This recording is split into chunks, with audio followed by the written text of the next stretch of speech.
الحمد لله رب العالمين والصلاة والسلام على أشرف الأنبياء والمرسلين نبينا محمد وعلى آله وصحابته أجمعين وبعد.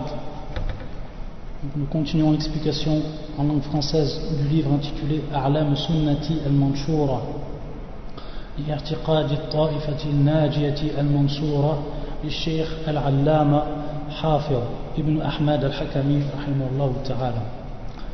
Donc le cours précédent, pour rappeler aux frères et aux sœurs, c'est que nous sommes toujours en fait dans le chapitre des prophètes, la foi aux prophètes. Donc nous avons vu plusieurs questions sur ce sujet et nous sommes arrêtés la dernière fois, pour le cours dernier de vendredi passé, à la question numéro 95. La question numéro 95.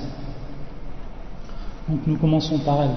Rappelant aussi que le dernier point que nous avons vu la dernière fois, le dernier cours, parce qu'on avait dit qu'on donnait des points par rapport à la croyance qu'on devait avoir envers les prophètes pour faciliter en fait la mémorisation des points fondamentaux.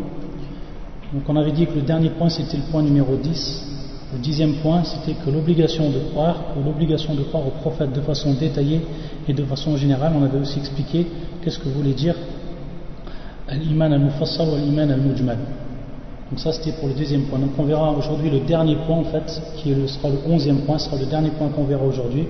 Et donc on va finir les questions qui sont en relation avec ce chapitre de la croyance. فيقول الشيخ رحمه الله تعالى من أول الرسل من أول الرسل, c'est-à-dire quel est le premier des prophètes, qui est le premier des prophètes, qui est le premier des envoyés des prophètes. فيقول الشيخ رحمه الله تعالى أولهم بعد الاختلاف نوح عليه السلام كما قال تعالى إنا أوحينا إليك كما أوحينا إلى نوح والنبيين من بعده وقال تعالى كذبت قبلهم قوم نوح والأحزاب من بعدهم. Donc en fait le shir va nous informer que le premier des envoyés est Noé et Nuh en arabe, donc Nuh, et donc le terme ou le nom qui est donné en français c'est Noé, Nuh alayhi salam. Donc ça c'est le premier des envoyés. Par rapport à ça il va nous donner une preuve. Le shir rahimahullah il va nous donner une preuve, même deux preuves du Coran qui viennent appuyer ce qu'il vient de dire, c'est-à-dire que Nuh est bel et bien le premier des envoyés. Certaines personnes ou certains savants disent que c'est Idris, qui vient en fait directement après Adam. Mais il faut savoir que les preuves du Coran sont claires par rapport à cela, c'est-à-dire que c'est Nuh. C'est pour ça que pratiquement la plupart des savants disent que c'est bel et bien Nuh qui était le premier des envoyés, Donc le hadith ou le verset qui nous donne le shir rahimahullah ta'ala, c'est le verset qui se trouve dans surat al-Nisa, c'est-à-dire la sourate des femmes, et c'est le verset 163. Et ça c'est une preuve que Nuh est le premier des envoyés. Donc la traduction est la suivante: nous t'avons fait une révélation comme nous fîmes à Noé et aux prophètes après lui. Nous t'avons fait une révélation comme nous fîmes à Noé et aux prophètes après lui. Donc ma wa wajhul istidlal, quel est en fait l'aspect argumentatif de ce verset, c'est qu'en fait Allah Azza wa Jalla dans ce verset, lorsqu'il dit à son prophète qu'il lui a fait révélation comme il a fait révélation à qui? Au premier des prophètes. Donc il va citer là ici Allah Azza wa Jalla le premier des prophètes qui est Noé, et ensuite ceux qui sont venus après Noé, ila Nuhin wan nabiyyin min ba'di, c'est-à-dire les prophètes, les envoyés qui sont venus après Noé. Donc ça c'est la première preuve. Ensuite le deuxième verset, qui est le verset dans la sourate le pardonneur, et qui est le verset numéro 5. Avant eux, le peuple de Noé a traité son messager de menteur, et les coalisés après eux ont fait de même. Kadhabat qablahum qawm Nuhin wal ahzab min ba'dihim. Donc en fait Allah Azza wa Jalla ici il va citer le premier, il va faire référence au premier des envoyés par rapport au mensonge ou le fait qu'il ait été traité de menteur par son peuple. Et donc le premier ici, le premier des envoyés c'est Noé. Donc en fait c'est deux preuves que le shir nous ramène du Coran pour nous dire en fait que le premier des envoyés c'est Nuh alayhi salam.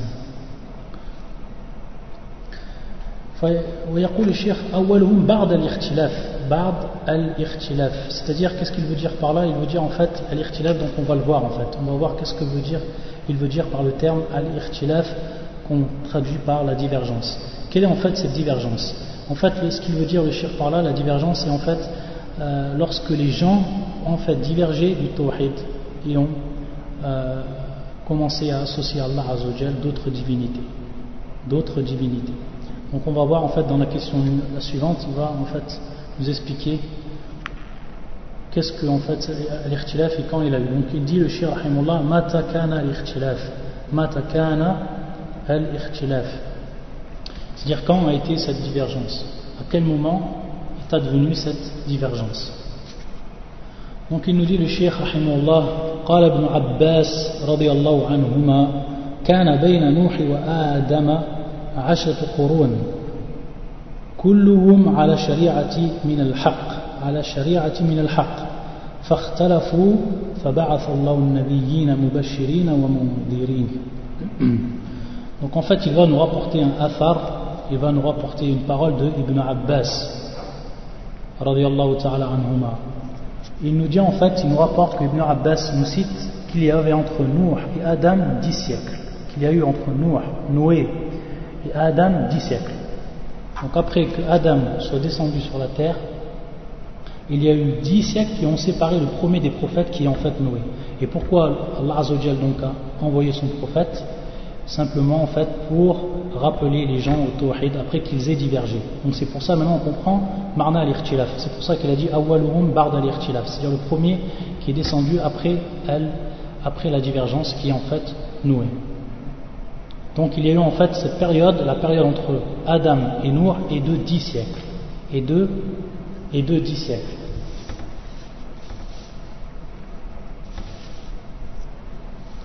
Donc Ibn Abbas radiyallahu ta'ala anhuma dit il y avait entre Adam et Noé 10 siècles, tous sous le règne de l'islam. Ça c'est en fait un autre affaire de lui, tous sous le règne de l'islam. Et Ibn al-Qayyim rahimahullah il dit à propos de ce, non ça c'est une faïda qu'on rapporte, Ibn al-Qayyim rahimahullah il dit par rapport à cette parole d'Ibn Abbas, cet avis est absolument juste sans aucun équivoque.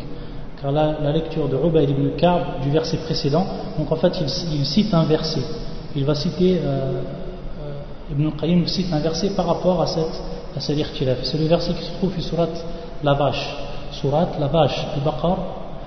Al-Baqarah, qui est le verset numéro 213, verset numéro 213 même.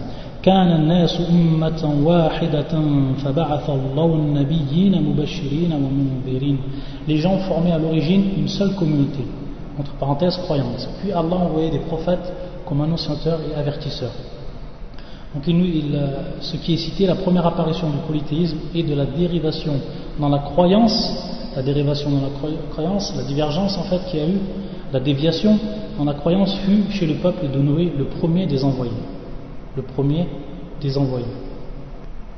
Et c'est pour ça en fait qu'il y a, en fait il nous dit Ibn al-Qayyim qu'il y a une lecture de ce verset, le verset précédent, une lecture précédente, Ibn Ka'b, qui dit, puis après qu'ils eurent divergé, Allah a envoyé des prophètes, c'est-à-dire Ba'd al-ikhtilaf. Et en fait ça c'est conforme à un autre verset qui se trouve dans la sourate Yunus et qui est le verset suivant, وَمَا كَانَ النَّاسُ إِلَّا أُمَّةً وَاحِدَةً فَاخْتَلَفُوا. Donc ça c'est conforme, cette parole-là, et cette autre lecture du verset précédent est conforme par rapport à ce deuxième verset qui se trouve dans sourate Yunus et qui est le verset numéro 19. Donc il témoigne de la lecture précédente de Ka'b. Ibn Ka'b. Donc les gens ne formaient à l'origine qu'une seule communauté, puis ils divergèrent. Ça veut dire que les gens formaient une seule communauté, tous sous le règne de l'islam. C'est-à-dire que ce qui régnait entre les gens et leur unité était autour de l'unicité d'Allah Azzawajal, jusqu'à que le shaitan en fait est venu insuffler aux gens en fait ce plus grand des péchés qui est le péché du polythéisme. Et donc en fait Ibn al-Qayyim veut dire que l'envoi des messagers était la conséquence de la divergence à propos de leur authentique religion, comme cela était le cas des Arabes lorsqu'ils pratiquaient la religion d'Ibrahim, lorsqu'ils ont pratiqué la religion d'Ibrahim et qu'ensuite ils ont divergé. Donc Allah Azzawajal a envoyé Muhammad ibn Abdullah sallallahu alayhi wa sallam, pour réformer en fait la religion du prophète Ibrahim alayhi salam, qui était en fait la religion qui était basée sur le tawhid.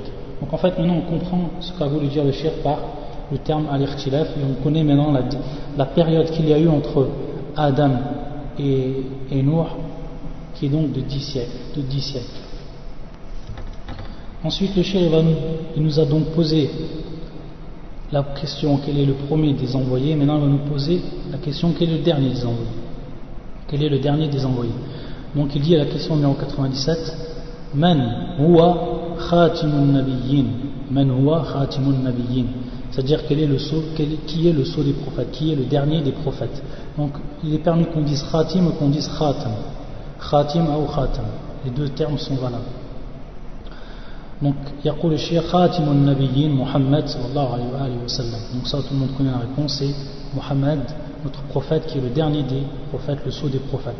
Ensuite, question 98, il nous dit quelle est la preuve de cela. Quelle est la preuve de cela? Donc par rapport à ça, il va nous apporter des preuves du Coran, ou un verset du Coran, il va nous apporter des hadiths du prophète sallallahu alayhi wa sallam qui viennent appuyer cette affirmation. فيقول ما الدليل على ذلك. ما الدليل على ذلك. Quelle est la preuve de cela? Que le prophète est le dernier des prophètes. قال الله تعالى ما كان محمد آبا أحد من رجالكم ولكن رسول الله وخاتم النبيين.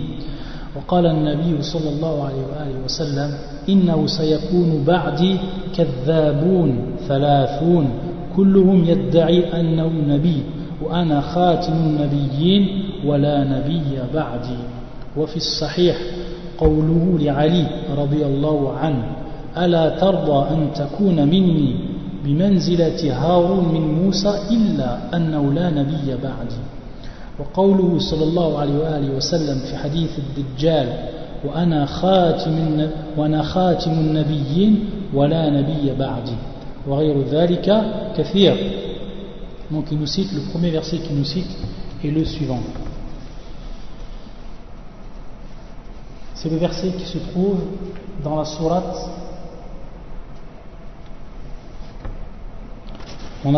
Al-Ahzab, c'est-à-dire les coalisés. Les coalisés, c'est le verset numéro 40. Ça, c'est une preuve du Coran que le prophète sallallahu alayhi wa sallam est le dernier des prophètes. Mohammed n'a jamais été le père de l'un de vos hommes, mais le messager d'Allah est le dernier des prophètes. Et le dernier des prophètes. Wa khataman nabiyyin. Donc ça, c'est une preuve claire et nette, sans équivoque, que notre prophète sallallahu alayhi wa sallam est le dernier, le sceau des prophètes. Donc le verset Al-Ahzab, les coalisés, qui est le verset numéro 40 dans la sourate les coalisés. Ensuite il va nous citer un hadith. Ce hadith là est rapporté par Abu Daoud, il est rapporté aussi par Tirmidhi, il est rapporté également par l'imam Ahmad, qu'Allah fasse miséricorde à tous, et il est authentifié par Cheikh Al-Albani rahimahullah fi Sahih Abi Daoud, kama fi Sahih Abi Daoud. Le prophète sallallahu alayhi wa sallam nous informe dans ce hadith, il y aura après moi 30 menteurs. Innahu sayakun ba'di kadhabun thalathun, c'est-à-dire 30 menteurs. Quel est leur mensonge? Tous prétendent être des prophètes, c'est-à-dire chacun va prétendre être un prophète. Et ce sont des menteurs. Pourquoi ça? Ensuite le prophète sallallahu alayhi wa sallam il nous donne la cause de cela, il dit et moi je suis le dernier des prophètes, pas de prophète après moi. C'est-à-dire le prophète sallallahu alayhi wa sallam il nous affirme qu'il est le dernier des prophètes. Donc ces gens qui affirment être des prophètes après lui seront des menteurs. Ce seront des menteurs. Kadhabun. Wa ana khatimun nabiyyin wa la nabiyya ba'di. Il nous rapporte, donc ça c'est une preuve de la sunnah. Il nous rapporte aussi un deuxième hadith.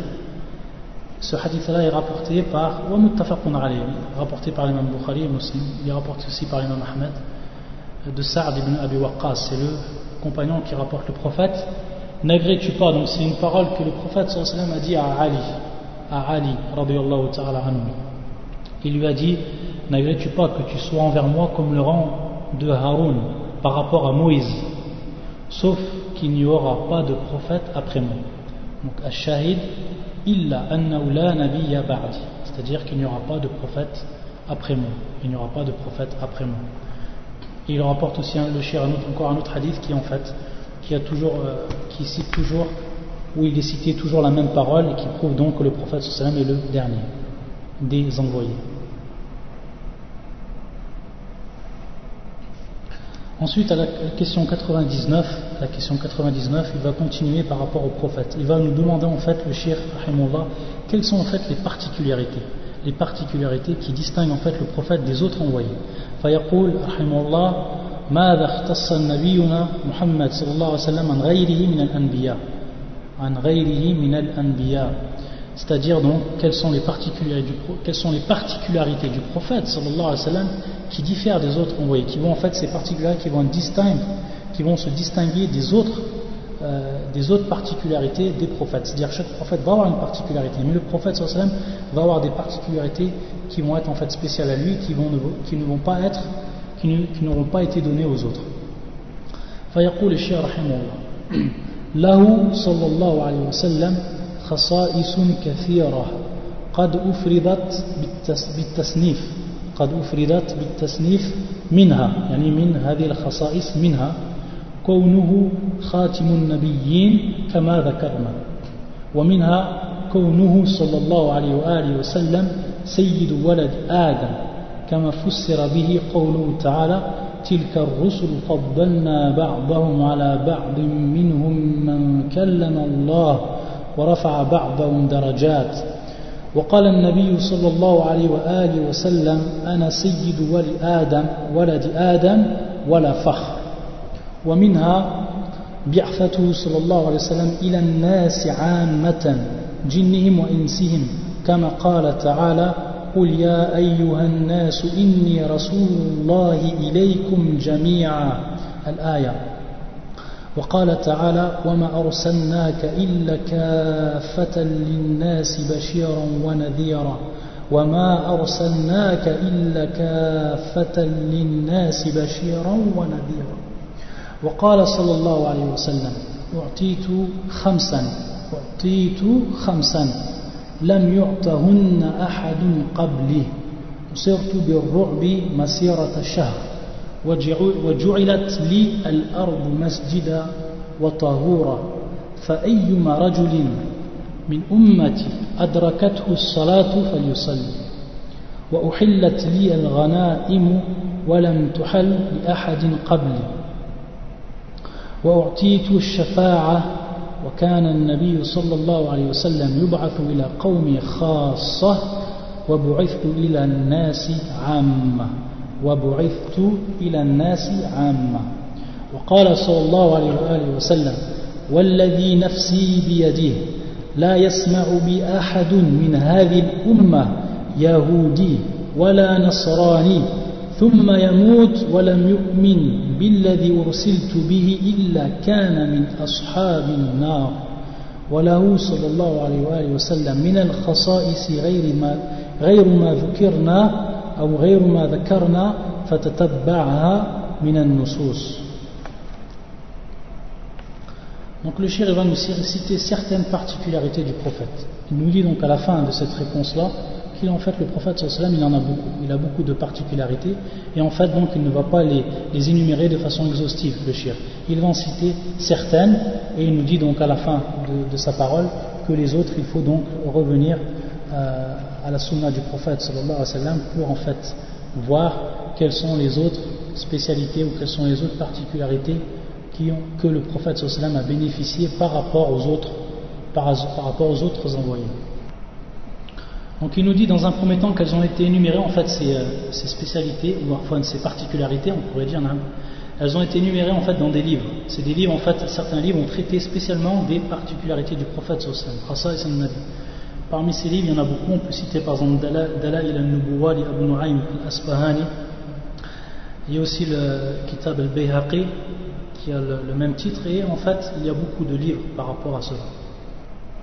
Donc parmi elles, il nous dit la première qu'il va nous citer, c'est qu'il est le sceau des prophètes. Ça c'est une particularité, comme on l'a cité précédemment, dans la question précédente.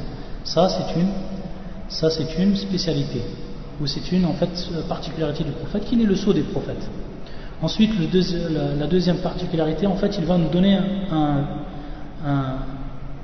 un verset, فَيَقُولُ قَوْنُهُ صَلَّى اللَّهُ عَلَيْهِ وَسَلَّمَ سَيِّدُ وَلِدْ آدَمَ. C'est-à-dire dans le verset qu'il va citer, c'est un verset qu'on avait déjà vu. C'était une preuve en fait qu'Allah Azza wa Jalla a favorisé des prophètes sur d'autres prophètes, qu'il a favorisé certains prophètes sur d'autres prophètes. Et ça, on avait vu, c'était un des points essentiels ou fondamentaux dans la croyance, ou la croyance que l'on doit avoir envers les messagers. Et donc ensuite il nous a dit fil ayat minhum man kallama Allah, c'est-à-dire parmi eux il y a ceux qu'Allah Azza wa Jalla il leur a parlé. Et donc parmi ceux qui ont parlé, qu'Allah Azza wa Jalla leur a parlé de façon directe, man kallama Allah, qui leur a parlé de façon directe, en fait ils sont trois. Donc en fait c'est pas al-maqsoud, c'est pas en fait la particularité qui est voulue ici par le verset. On va voir en fait que c'est la suite du verset. Donc ceux dont Allah Azza wa Jalla leur a parlé directement, il y a Adam, Moïse, Moussa et notre prophète sallallahu alayhi wa sallam. Donc en fait c'est pas une particularité. Pourquoi? Parce que Allah Azza wa Jalla a déjà parlé à certains prophètes. Donc cette particularité n'est pas spéciale au prophète sallallahu alayhi wa sallam. Donc il a parlé déjà à Adam avant lui et après Adam, Moïse. Kama fil ayat wa kallama Allah Moussa taklima. Il y a aussi donc la suite du verset wa rafa'a ba'dahum darajat. Donc en fait lorsqu'on revient au tafsir de Ibn Kathir, lorsqu'il il explique ce verset, en fait il nous dit que par rapport à ça, il nous rappelle en fait hadith al-Isra, lorsque le prophète sallallahu alayhi wa sallam est parti en fait jusqu'en Palestine pour Salla fi Masjid al-Quds, et ensuite le Mi'raj, lorsqu'il a monté jusqu'au ciel, et c'est à ce moment, donc comme tout le monde le sait, que la prière a été rendue obligatoire, ou les 5 prières ont été rendues obligatoires sur cette communauté, la communauté musulmane. Et donc c'est à ce moment-là en fait, comme il nous explique Ibn Kathir, que le prophète sallallahu alayhi wa sallam a vu tous les rangs, a vu tous les niveaux et tous les rangs des prophètes, et que lui en fait il a été au plus haut des rangs, qu'il était en fait au plus haut des rangs, vu qu'en fait il a frappé une porte que personne avant lui n'a frappé. Donc en fait ça c'est pour ça qu'il nous dit Sayyidu waladi Adam, c'est-à-dire c'est le maître des enfants d'Adam. C'est le maître des enfants d'Adam. Donc ça c'est une particularité, c'est une particularité du prophète sallallahu alayhi wa sallam. Et c'est pour ça que le prophète sallallahu alayhi wa sallam il était favorisé sur les autres messagers et qu'il est le meilleur des messagers. Fawa afdal wa afdal ulul azm. Donc en fait le meilleur, comme on avait vu, le meilleur des 5 messagers qui sont dits les messagers ou les prophètes qui ont une détermination en toute épreuve, le meilleur d'entre eux c'est notre prophète sallallahu alayhi wa sallam. Et ça en fait c'est l'une des preuves, hadith ou l'Isra ou al-Mi'raj, c'est une des preuves que le prophète sallallahu alayhi wa sallam est le meilleur. Et là aussi, parce qu'il a prié dans la mosquée à Quds, il a prié en fait, il a été l'imam de tous les autres prophètes. Il a prié en tant qu'imam des autres prophètes. Ce qui en fait est une autre preuve aussi qu'il a été en fait favorisé. Ensuite il nous rapporte un hadith, le shir rahimahullah, wa qala an-nabi sallallahu alayhi wa sallam ana sayyidu waladi adam wala fakhr. Ce hadith là en fait c'est un hadith qui a plusieurs versions, ou qui est cité par beaucoup de ceux parmi les savants du hadith, et il est cité particulièrement par l'imam Muslim. Donc c'est un hadith qui est authentique. وفي الرواية أنا سيد ولد آدم يوم القيامة, c'est-à-dire le jour du jugement. Donc ça en fait c'est un hadith qui est authentique, c'est-à-dire le prophète sallam nous dit je suis le maître des enfants d'Adam le jour du jugement. Ça c'est la 3e particularité. La 4e, il était envoyé à l'ensemble des gens, c'est-à-dire les humains et les djinns. Et ça en fait c'est aussi une des particularités du prophète, c'est-à-dire que les prophètes avant lui ils étaient envoyés à leur peuple, alors que lui le prophète sallallahu alayhi wa sallam il était envoyé, non seulement il était envoyé à l'ensemble des humains, mais il était aussi envoyé à l'ensemble des djinns. Il était aussi envoyé à l'ensemble des djinns comme nous informe le shir rahimahullah ta'ala. Et il va nous citer des versets ou 2 versets par rapport à ça. Le premier verset c'est le verset qui se trouve sur Surat al-A'raf, les Lam, et qui est le verset 158. Le verset 158 dit ô homme, je suis pour vous tous, c'est-à-dire sans exception, je suis pour vous tous le messager d'Allah. Ô homme, je suis pour vous tous, yani an-nas ajma'in, sans exception, je suis pour vous tous le messager d'Allah. Et ensuite le deuxième verset qui nous cite pour appuyer ce qu'il avance le shir, c'est le verset numéro 28 qui se trouve sur Surat Saba, Saba, et nous ne t'avons envoyé qu'en tant qu'annonciateur et avertisseur pour toute l'humanité. Pour toute l'humanité. Yani kaffatan linnas. C'est-à-dire, nous t'avons envoyé qu'en tant qu'annonciateur et avertisseur pour toute l'humanité. Bashiran wa nadhira. Voilà pour les deux preuves. Les deux preuves du Coran qui nous prouvent que le prophète sallam est envoyé à l'ensemble des gens. Et même, il a été même envoyé à l'ensemble des gens, c'est-à-dire des hommes et des djinns. Ensuite, il nous cite un hadith du prophète sallallahu alayhi wa sallam. C'est un hadith qui est rapporté par rapporté par l'imam al-Bukhari et l'imam Muslim, et il est rapporté par Jabir ibn Abdullah al-Sahabi al-Jalil. Donc le prophète sallallahu alayhi wa sallam nous dit U'titu khamsan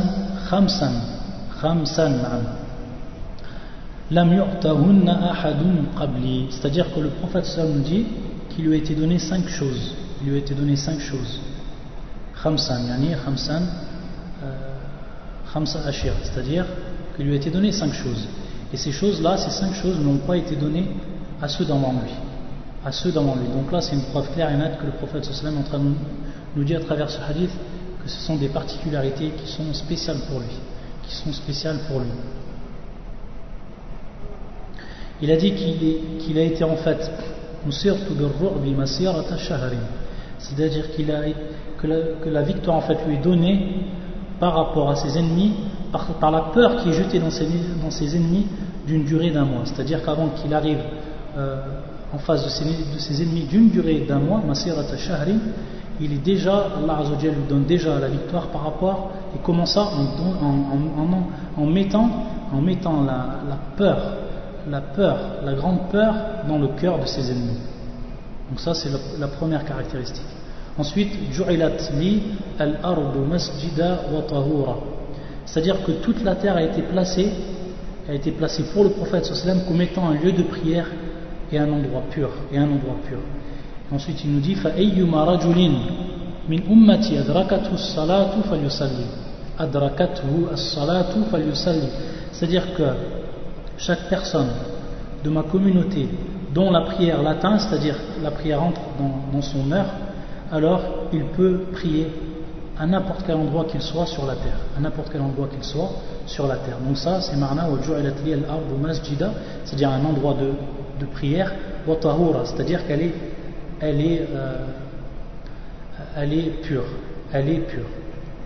Bien sûr, il y a certains endroits, ça rentre fi masalat al-fiqh dans la jurisprudence, il y a certains endroits où il n'est pas permis que la personne prie. Ala kulli hal, de façon générale, toute la terre a été rendue comme lieu de prière et pure pour les musulmans, pour toute la communauté musulmane. Et ça, c'est une des caractéristiques de cette communauté, et c'est une des particularités qui a été donnée à notre prophète sallallahu alayhi wa sallam. Ensuite, يقول النبي صلى الله عليه وسلم وأحلت لي الغنائم, c'est-à-dire que al-ghanaim, qui sont en fait le butin de guerre, qui est en fait pris par les musulmans ou par les combattants lors d'une guerre sainte, qui est pris de l'ennemi. Donc ça, c'est al-ghanaim, le butin de guerre. Et ensuite, la quatrième, c'est-à-dire que le prophète sallallahu alayhi wa sallam, et ça c'est Yawm al-Qiyamah, il va lui être donné l'intercession. Et ça, on va le voir en fait, Inch'Allah. L'intercession, ça rentre dans notre croyance en fait, et on verra en détail qu'est-ce que l'intercession et quelles sont les catégories de l'intercession, al-shafa'a. Et ensuite, ça c'est pour la quatrième, et ensuite la cinquième chose que le prophète sallallahu alayhi wa sallam nous cite, وَكَانَ النَّبِيُّ يُبْعَثُ إِلَى قَوْمِ خَاصَّةٍ وَبُعِثْتُ إِلَى النَّاسِ عَامَّةً. Donc ça c'est ce qu'on avait déjà dit, que le prophète sallallahu alayhi wa sallam a été, ou que les envoyés d'avant lui étaient envoyés à leur peuple respectif, alors que lui, le prophète sallallahu alayhi wa sallam, a été envoyé à l'ensemble des gens. Et ensuite, il nous rapporte une autre caractéristique, le shir, en rapportant un hadith. C'est un hadith qui est rapporté par l'imam Muslim, hadith authentique, bien entendu, et qui est le suivant: Walladhi nafsi biyadi la yasma'u bi ahadun min hadhihi al-umma. C'est-à-dire par celui qui tient son âme entre ses mains, ou mon âme entre ses mains. Donc là, le prophète sallallahu alayhi wa sallam, il fait un serment par qui? Il fait un serment par Allah Azza wa Jalla. Par Allah. Donc les créatures, l'obligation leur est faite de faire serment sur Allah Azza wa Jal, alors qu'Allah Azza wa Jal lui fait serment sur ses créatures, il fait serment sur ses créatures. والذي نفسي بيده لا يسمع بي أحد من هذه الأمة يهودي ولا نصراني. Donc il veut dire par le terme communauté ici, la communauté des juifs et la communauté des chrétiens, yani ummatu ahli al-kitab, c'est-à-dire les gens du livre. Thumma yamut, c'est-à-dire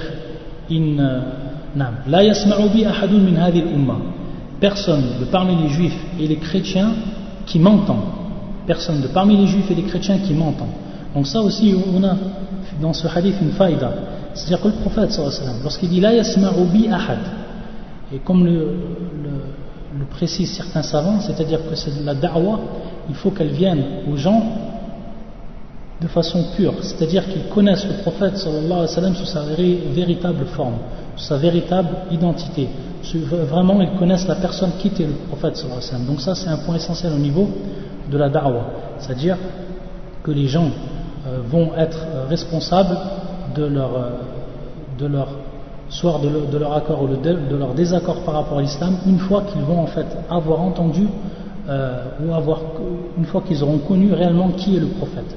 Bidalil la yasma'u bi ahadun min hadhihi al-umma. Ensuite, personne de parmi les juifs et les chrétiens qui m'entend, puis ne croit pas en ceux avec lesquels j'ai été envoyé. Avec lequel j'ai été envoyé sans qu'il ne soit parmi les gens du feu, c'est-à-dire donc chaque chrétien et chaque juif qui aura entendu la da'wa du prophète, après l'avoir entendu et après avoir su que c'est un prophète et qu'ils ne croient pas en lui, alors ils seront des gens de l'enfer, donc ça encore c'est une preuve que le prophète ici, il est envoyé à l'ensemble des gens. Il n'a pas été envoyé simplement aux Arabes, mais il est envoyé aussi à tous les chrétiens, suivant toute leur nationalité, et kadhalik, il y en a aussi les juifs, pour ce qui est des juifs. Donc ça c'est une particularité du prophète sallallahu alayhi wa sallam que le shir fait apparaître à travers ce hadith. Tayyib. Ensuite, maintenant on va rentrer dans une question qui va être beaucoup plus longue, et c'est la question numéro 100. C'est la 100e question, la question numéro 100. فيقول الشيخ رحمه الله ما هي معجزات الأنبياء. Donc il nous dit, la question est quels sont les miracles des envoyés? Quels sont les miracles des envoyés? Quels sont ces miracles des envoyés, Anbiya? Taïb, avant de commencer dans l'explication et de lire, il faut savoir que le terme mu'jizat, ce terme-là, mu'jizat, donc ce qu'on traduit par miracle, est le terme que l'on emploie le plus souvent lorsqu'on parle de miracle, on dit al-mu'jiza. Il faut savoir en fait que ce terme-là n'a pas été employé ni dans le Coran et ni dans la Sunna. C'est-à-dire ce terme-là, al-mu'jiza, n'a pas été employé ni dans le Coran et ni dans la Sunna. C'est-à-dire que le prophète sallallahu alayhi wa sallam n'a jamais employé ce terme al-mu'jiza. Et Allah Azza wa Jalla dans son livre n'a jamais employé ce terme al-mu'jiza. En fait, al-mu'jiza, ce terme-là, c'est un terme qui a été employé par les savants d'après. C'est-à-dire ceux qui sont venus après, les savants, lorsqu'ils ont commencé à écrire sur ce sujet, c'est-à-dire les miracles du prophète sallallahu alayhi wa sallam, ils ont employé ce terme mu'jiza. Donc les savants disent la baisse, il n'y a pas de mal à employer ce terme, mais ce n'est pas le terme qui en fait a été employé dans le Coran ou qui était employé dans la Sunna, qui était employé dans le Coran ou qui a été employé dans la Sunna. Et c'est pour ça que Cheikh al-Islam Ibn Taymiyyah rahimahullah ta'ala, lui il voit en fait que ce qui est le mieux pour exprimer ce terme, c'est de reprendre en fait les termes qui ont été employés dans le Coran et qui ont été employés dans la Sunna. Donc parmi ces termes, il y a par exemple ayatun nubuwa, c'est-à-dire les signes de la prophétie. Wal barahin, al-barahin, c'est-à-dire ce qu'on peut traduire par les preuves. Wal bayyinat, al-bayyinat. Ça aussi c'est un terme qui est employé par le Coran, qui est employé par le prophète sallallahu alayhi wa sallam, al-bayyinat. Donc en fait ces termes-là, ayat al-nubuwa, ou dalail al-nubuwa, ou al-barahin, ou al-bayyinat, ces termes-là ce sont des termes en fait qui ont été employés. Ce sont des termes qui ont été employés. Et ça en fait, donc il voit chez l'islam qu'il est préférable d'employer ces termes-là. Et cette parole-là, vous la trouvez dans Fi al-Jawab al-Sahih, Fi al-Jawab al-Sahih, dans son livre intitulé Al-Jawab al-Sahih, qui est en fait un rad ala al-Nasara, qui est en fait une réfutation de la croyance des chrétiens. Donc voilà pour la précision que l'on donne par rapport à ce terme al-Mu'jiza. Et donc en fait, maintenant, lorsqu'on va entamer on va commencer à parler sur les miracles, ça va être en fait le 11e point. Donc on avait dit on s'est arrêté au 10e point, ça va être en fait le 11e point. Quel est donc le 11e point à connaître et à savoir par rapport à la croyance que l'on doit avoir envers les prophètes? C'est qu'Allah a appuyé les prophètes et les envoyés, c'est-à-dire Ar-Rusul al-Anbiya, Allah les a appuyés par des signes, par des preuves claires, par des signes et par des preuves claires, par des miracles, afin de prouver la sincérité de leur message, et afin aussi de les soutenir, Donc ça c'est le 12e point, donc enfin le 11e point. Donc on doit croire à travers ce point-là qu'Allah Azzawajal les a appuyés par ces signes, par ces preuves claires. Al-Barahin, Al-Bayyinat, Wal-Ayat. Allah Azzawajal les a appuyés par ces signes, par ces preuves claires, afin, et quelle est al-hikmah, c'est-à-dire la sagesse de cela, afin de prouver la sincérité de leur message prophétique devant les gens, pour que les gens sachent réellement que ce sont réellement des prophètes, et afin de les soutenir, et afin aussi ta'yidan lahum, c'est-à-dire afin de les soutenir.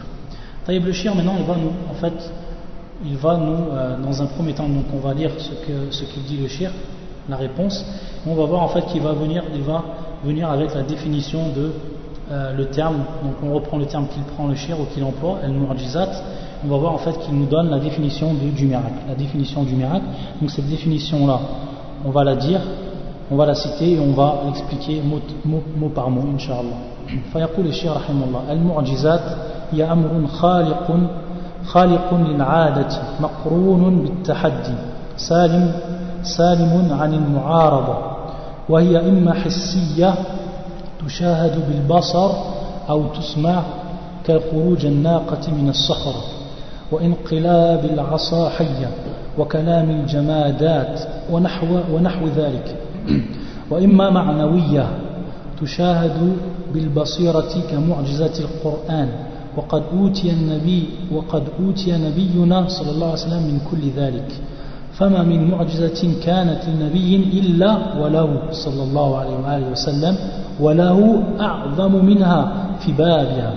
فمن المحسوسات انشقاق القمر، وحنين ونبع الماء من بين أصابعه الشريفة، وكلام الذراع، والتسبيح الطعام، وغير ذلك مما تواترت به الأخبار الصحيحة، ولكنها كغيرها من معجزات الأنبياء التي انقربت بانقراض أعصارهم ولم يبق إلا ذكرها، وإنما المعجزات الباقية الخالدة هي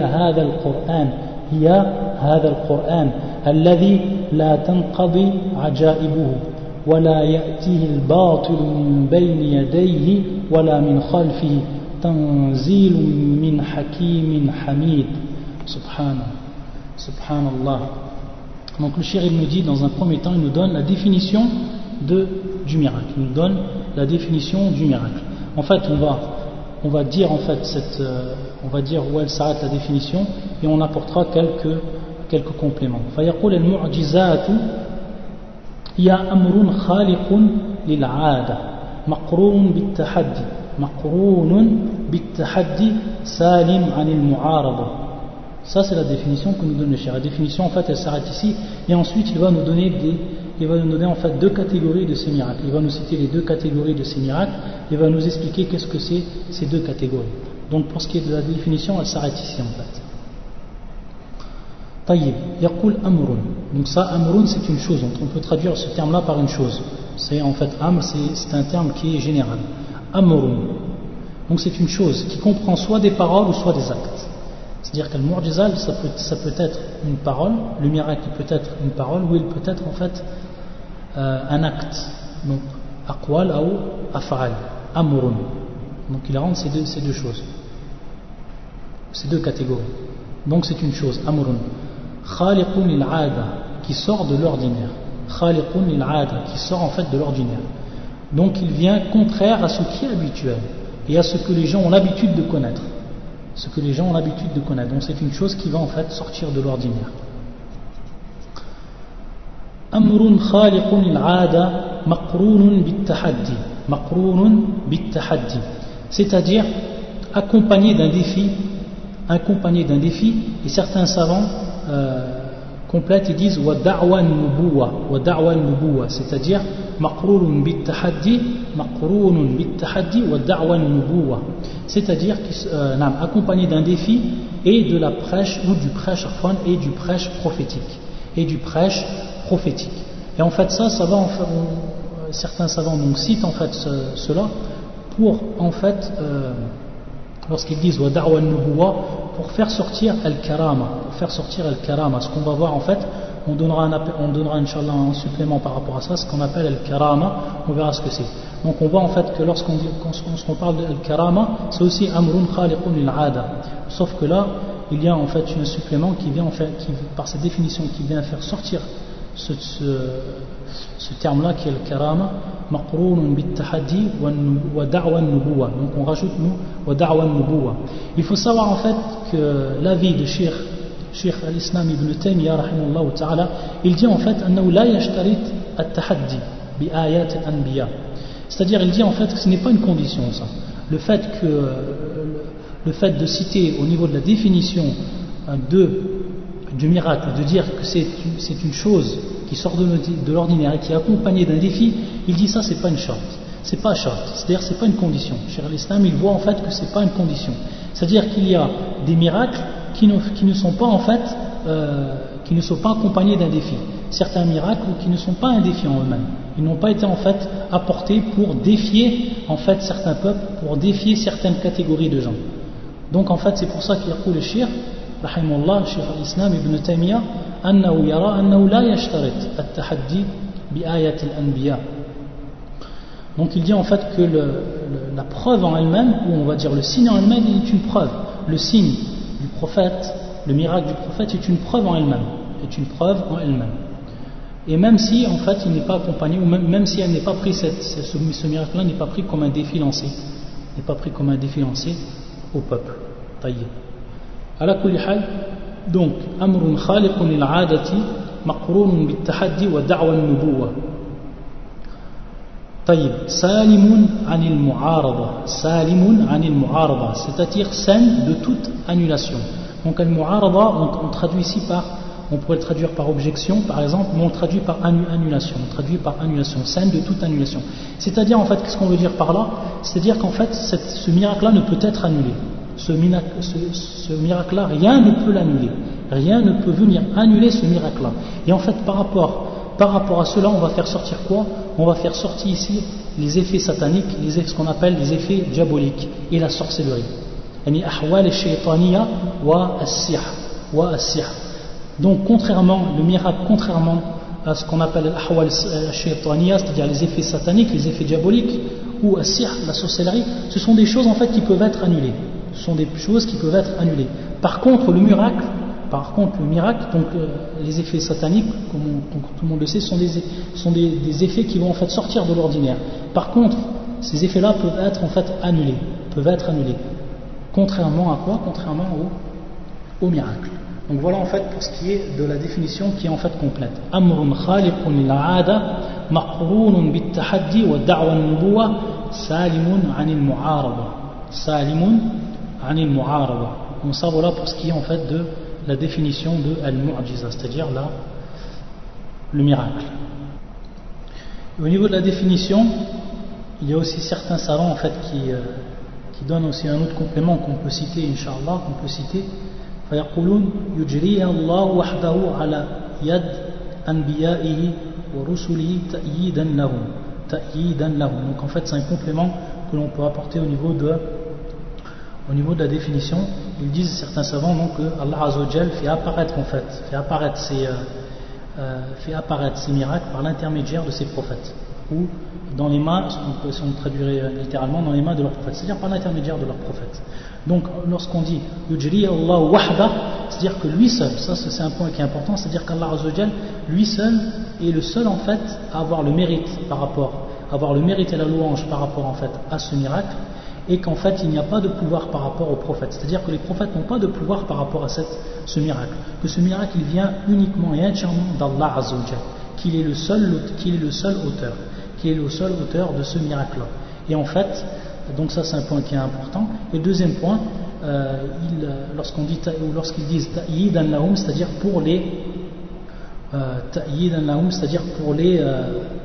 appuyer, pour appuyer ces prophètes-là et pour appuyer leur prêche, pour faire voir aux gens donc qu'ils sont réellement sincères. Donc yujriha Allah wahda ala yad anbiya'ihi wa rusulihi.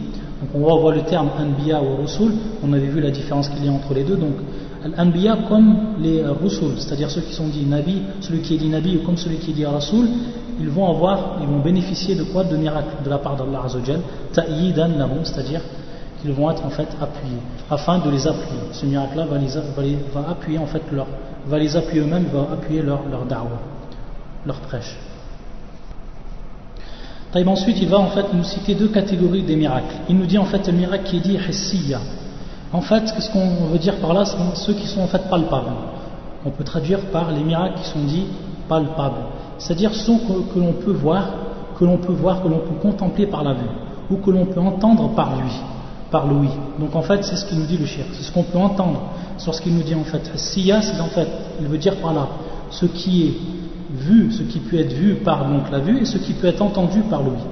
Il nous a donné des exemples par rapport à ça, le shir. Il nous dit comme l'apparition de la chamelle qui est sortie en fait du rocher. Ka khuruj an-naqati min as-sakhra. Ça c'est un des miracles. Il y a un autre miracle aussi, la transformation du bâton en serpent. La transformation inqilab al-asa hayya. C'est-à-dire que ça bien sûr c'est pour Moïse lorsqu'il a jeté son bâton et qu'il s'est transformé devant les sorciers, il s'est transformé en quoi? Il s'est transformé en serpent. Donc ça c'est des miracles que l'on voit de nos yeux. C'est des miracles que l'on voit de nos yeux ou que l'on peut entendre. Donc par rapport à Louis, il nous cite l'exemple de la parole des choses qui sont inanimées, comme par exemple la pierre. Comme c'est arrivé au prophète sallallahu alayhi wa sallam, à la Mecque, avant qu'il ait eu la mission, il y avait en fait une pierre toujours qui le saluait. Donc en fait ça aussi c'est considéré comme un miracle et c'est quelque chose donc qu'on peut entendre. Donc c'est quelque chose qui est palpable, c'est-à-dire qu'on peut entendre ou qu'on peut voir. Donc ça c'est la première catégorie des miracles. Et la deuxième catégorie, donc c'est le contraire, c'est ceux en fait qui sont impalpables, c'est-à-dire qu'on ne peut pas toucher directement, ou qu'on ne peut pas voir avec nos yeux, ou qu'on ne peut pas attendre en fait avec notre œil. Donc en fait, il veut dire par là que c'est un miracle qui se contemple avec science. Tushahad bil basira, c'est-à-dire avec science. Et il va nous donner donc l'exemple de cela. Il nous dit qu'un mu'jizatil Qur'an. Al-Qur'an. Mais non, lorsqu'on voit le Coran, on va voir simplement un livre. La personne qui ne connaît pas que c'est le Coran, il va simplement voir un livre. Donc c'est quelque chose qu'on ne peut pas voir. C'est quelque chose qu'on ne veut pas voir. C'est quelque chose qui est impalpable en fait. C'est un miracle qu'on ne veut pas voir, qu'on ne peut pas voir, qu'on ne peut pas en fait entendre. Mais lorsqu'on va lire le Coran, la personne qui va donc connaître la langue arabe correctement, qui va lire le Coran, alors à ce moment-là, après la lecture, donc après avoir pris science de ce livre-là, elle va s'apercevoir de tous les miracles qui se trouvent à l'intérieur de ce livre. De tous les miracles qui se trouvent à l'intérieur de ce livre. Et il nous dit ensuite le shir que le prophète sallallahu alayhi wa sallam il a bénéficié des deux sortes. C'est-à-dire des deux sortes ou des deux catégories de miracles, le prophète sallallahu alayhi wa sallam il en a profité. C'est-à-dire qu'Allah Azza wa Jalla lui a donné ces deux catégories de miracles. Donc que ce soit ce qu'on a dit al-hissiya ou que ce soit al-ma'nawiyya. Et il nous donne encore une autre précision, le shir. Il nous dit que tous les miracles qui ont été donnés au prophète avant lui, il a été donné à notre prophète sallallahu alayhi wa sallam le même miracle mais encore en mieux. Yani a'zamu minha fi babiha. C'est-à-dire qu'il va être encore plus important et plus c'est un miracle qui va être plus important et plus appuyé lorsqu'il va être en fait entre les mains du prophète sallallahu alayhi wa sallam. Donc il va nous donner des exemples. Maintenant il va nous donner des exemples. Le Cheikh, rahimahullah ta'ala, je vois que ça va faire bientôt 1 heure de cours, donc je ne sais pas si on continue, parce qu'en fait les exemples qu'il va donner, le Cheikh, j'aurais aimé en fait revenir aux preuves, c'est-à-dire lorsqu'il nous parle de inshiqaq al-qamar, hanin al-jid'a, wa nab' al-ma, tout ça, j'aurais aimé en fait revenir aux hadiths qui sont cités, expliquer en fait les hadiths pour que ce soit en fait un peu plus détaillé. Simplement, je voulais donner aussi une autre précision par rapport aux miracles.